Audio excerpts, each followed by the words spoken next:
2024 Paris Olympics చివరి రోజుకి చేరుకున్నాయి. ఈసారి జరిగిన ఒలింపిక్స్ పోటీల్లో 200 దేశాలకు చెందిన 10,500 మంది క్రీడాకారులు పాల్గొన్నారు. ఇవాళ జరిగే ఫైనల్ పోటీల అనంతరం ఒలింపిక్ వీడుకోలు కార్యక్రమం ఘనంగా జరగనుంది. ప్యారిస్ ఒలింపిక్స్ కు 80,000 కోట్లతో ఫ్రాన్స్ ఆతిథ్యం ఇచ్చింది. ఈసారి జరిగిన పోటీలో మొదటి 5 స్థానాల్లో China, America, Australia, Japan, France ఉన్నాయి. ప్యారిస్ ఒలింపిక్స్ లో భారత్ 5 పతకాలు సాధించింది.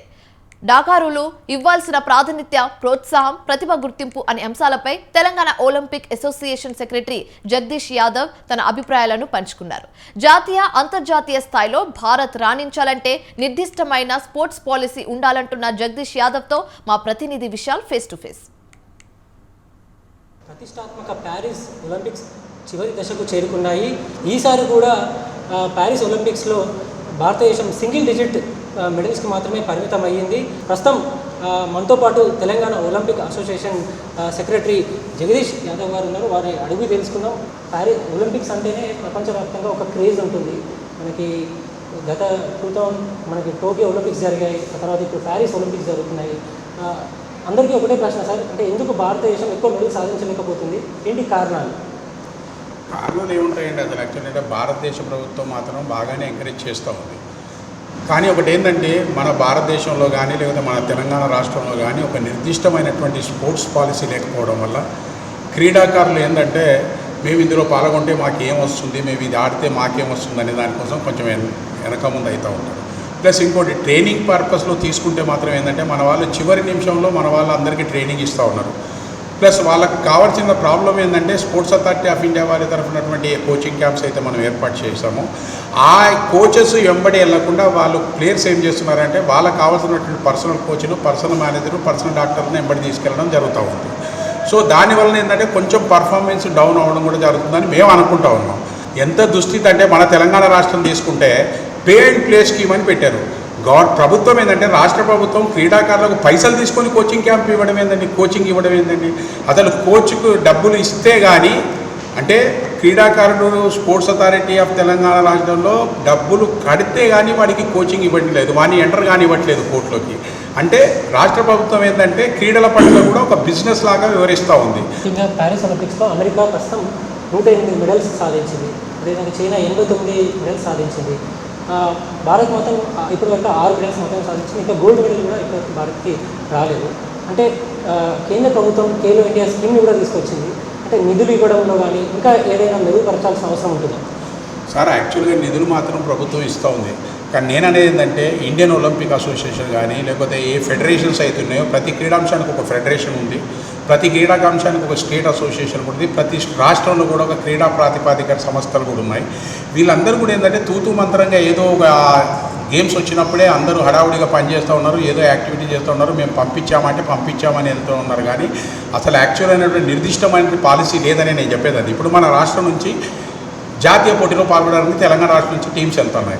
వాళ్ళకు కావాల్సినటువంటి కోచింగ్ క్యాంప్ అలవెన్సెస్ కానీ, లేకపోతే వాళ్ళు అంతర్జిల్లా పోటీలు చేస్తుంటే వాళ్ళకు కావాల్సినటువంటి నిధులు కానీ, లేకపోతే వాళ్ళకు రెసిడెన్షియల్ కోచింగ్ క్యాంప్ ఏర్పాటు చేసుకోవడానికి కానీ, లేకపోతే వాళ్ళు వెళ్ళడానికి కావాల్సినటువంటి ట్రైన్ ఫేర్ కానీ, లేకపోతే అక్కడికి కావాల్సినటువంటి ఖర్చుల మటుకు మాత్రం ఒక్క న్యాయ పైసా కూడా తెలంగాణ రాష్ట్రం ఇవ్వట్లేదు.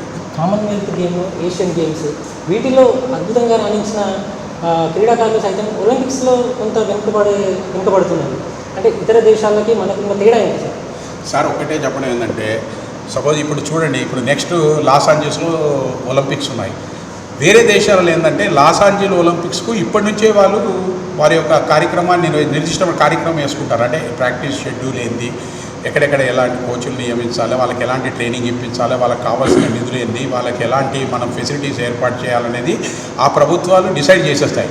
కానీ మన ప్రభుత్వాలు ఏంటంటే చివరి నిమిషంలో, నేను చెప్పింది అదే, చివరి నిమిషంలో లాస్ట్ 1 year కానీ లాస్ట్ 6 months టీమ్స్ ఎంతయానంగా అప్పటిదాకా కూడా మనం సెలక్షన్ జరగదు, అప్పటిదాకా కూడా మనకు కావాల్సిన నిధులు సమకూర్చుకోలేరు. అటువంటి జరిగినప్పుడు క్రీడాకారుల ప్రతిభ ఎక్కడ కనబడుతుందండి? వాళ్ళ ట్రైనింగ్ సరిపోదు. హైదరాబాద్ నియర్ బైలోనే షామర్పేటలో స్పోర్ట్స్ స్కూల్ ఒక ప్రత్యేకంగా ఉంది. అలాంటి అంటే ఒకే దగ్గర వాళ్ళు నివసించడానికి, అక్కడే ట్రైనింగ్ అవ్వడానికి, చదువుకోవడానికి ఉంది. అలాంటివి ఇంకా రావాల్సిన అవసరం ఉంటుందా రాష్ట్రంలో? సార్, నేను చెప్పనా, మేము మాత్రం రాష్ట్ర ప్రభుత్వానికి చెప్పాలి, స్పోర్ట్స్ స్కూల్స్ అనేది పర్పస్ సర్వ్ కాదండి. అసలు మేము చెప్పింది ఏంటంటే, మీరు హాస్టల్స్ పెట్టండి.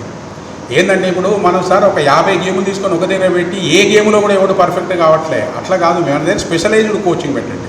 మీరేంటంటే ఇప్పుడు మన తెలంగాణ రాష్ట్రం ఉన్న దాంట్లో ప్రతి జిల్లాలో ఒక హాస్టల్ పెట్టండి. ప్రతి జిల్లాలో ఒక 3 గేమ్స్ ఒక హాస్టల్లో, ఇంకో 4 గేమ్లు ఇంకో జిల్లాలో, ఇంకో 4 గేమ్లు ఇంకో జిల్లాలో, ఇంకో 4 గేమ్లు ఇంకో జిల్లా ఎక్స్పర్టైజెస్తో వీటి కోచింగ్ ఇస్తే ఆ పిల్లగాళ్ళకి ఏంటంటే వాళ్ళు శ్రద్ధ తీసుకొని వాళ్ళపైన మానిటర్ చేసి వాళ్ళని తయారు చేయడానికి అవకాశం దొరుకుతుంది.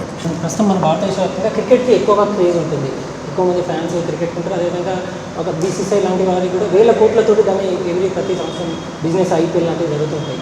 అంటే క్రికెట్కి ఎక్కువ ఆదరణ ఇవ్వడం వల్ల కూడా మిగిలిన క్రీడలు ఒక నిర్లక్ష్యానికి ఏమైనా గురవుతున్నాయి అంటారు సార్? ఒకటి ఏంటంటే మీరు చూసారు, క్రికెట్ వల్ల మిగతా గేమ్స్ పాడైపోతున్నాయంటే మాత్రం నేను నమ్మను. ఎందుకంటే ఏ గేమ్కి ఆ గేమ్ డిఫరెంట్గా ఉంటుంది. క్రికెట్కి ఒకదాని క్రికెట్ వాళ్ళు ఆదరణ తెచ్చుకున్నారంటే దట్ ఈజ్ బిజినెస్ ఇండస్ట్రీస్ కానీ కమర్షియల్ ఆర్గనైజేషన్స్ అన్నీ కూడా ఎందుకంటే దాన్ని సపోర్ట్ చేస్తానికి వస్తున్నాయి. ఎందుకంటే because they or private people, they want mileage. వాళ్ళు ఏంటంటే ₹1 వాడు పెడుతున్నారంటే వాడికి ₹10 వస్తున్నాయంటేనే దాని మీద పెడతాడు.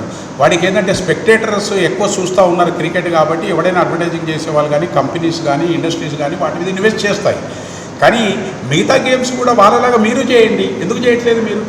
మన 2 తెలుగు రాష్ట్రాల నుంచి 8 మంది క్రీడాకారులు ఈరోజు ఒలింపిక్స్లో పాల్గొన్నారు, కానీ ఎవరు కూడా మెడల్ వరకు వెళ్ళలేకపోయారు. అంటే గడిచిన 10 ఏళ్ల పాటు కూడా 2 తెలుగు రాష్ట్రాలు ఎంతో అభివృద్ధి చెందాయని కూడా నాయకులు చెప్తూ వచ్చారు.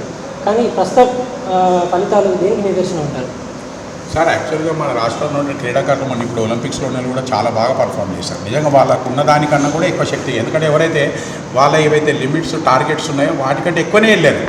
కానీ అయినా కూడా ఏంటంటే వేరే దేశాలు ఇంకా ఎక్కువ వెళ్ళాయి. అంతే. ఇప్పుడు మీరు ఆకుల శ్రీజ తీసుకోండి, లేదా జ్యోతిక తీసుకోండి, ఎవరిని తీసుకున్నా వాళ్ళు చాలా బాగా పర్ఫామ్ చేశారు. కాబట్టి మేము లాస్ట్ మూమెంట్ వరకు ఎక్స్పెక్ట్ చేసాం శ్రీజ డెఫినెట్గా గెలుస్తుంది అని మేము ఆశించాం. మళ్ళీ అలాగే జ్యోతిక కూడా బాగా పర్ఫామ్ చేస్తుందని మేము కూడా ఆశించాం. కానీ పాపం బ్యాడ్ లక్, ఎందుకంటే మరి ఇక్కడ ఇది కూడా ఉంది, లక్ కూడా మనకి ఇవ్వాలండి. ప్లస్ ఇంకోటి ఏంటంటే ఆకుల శ్రీజ వాళ్ళు బాగా ప్రయత్నం చేశారు, అనుకున్న దానికన్నా ఎక్కువ పర్ఫామ్ చేశారు. కానీ చెప్పలేము, ఎందుకంటే మిగతా దేశాలు ఈమె కన్నా ఎక్కువ చేశారు. అంతే, అట్లా అనుకోవాలి. కానీ మన వాళ్ళు డిగ్రేడ్ అవుతున్నారని ఏం లేదు. కానీ ఒకటండి, మన రాష్ట్రంలో ఇప్పుడు మీరు చెప్తాను, తెలంగాణ రాష్ట్రంలో ఇంతవరకు ఒక నిర్దిష్టమైనటువంటి స్పోర్ట్స్ పాలసీ లేదు. ఆంధ్రప్రదేశ్లో కూడా ఒక స్పోర్ట్స్ పాలసీ లేదు. స్పోర్ట్స్ పాలసీ లేకుండా మీరు ఏం చేయగలుగుతారు నాకు చెప్పండి అసలు? యాక్చువల్లీ ఒలింపిక్స్లో సింగిల్ డిజిట్కి ప్రస్తుతం పరిమితమైన రాబోయే రోజుల్లో డబుల్ అదేవిధంగా త్రిబుల్ డిజిట్కి కూడా పరిమితమయ్యే స్థాయికి కూడా భారతదేశం ఎదుగుతుందని Telangana Olympic Association secretary Jagadish Yadav గారు అంటున్నారు.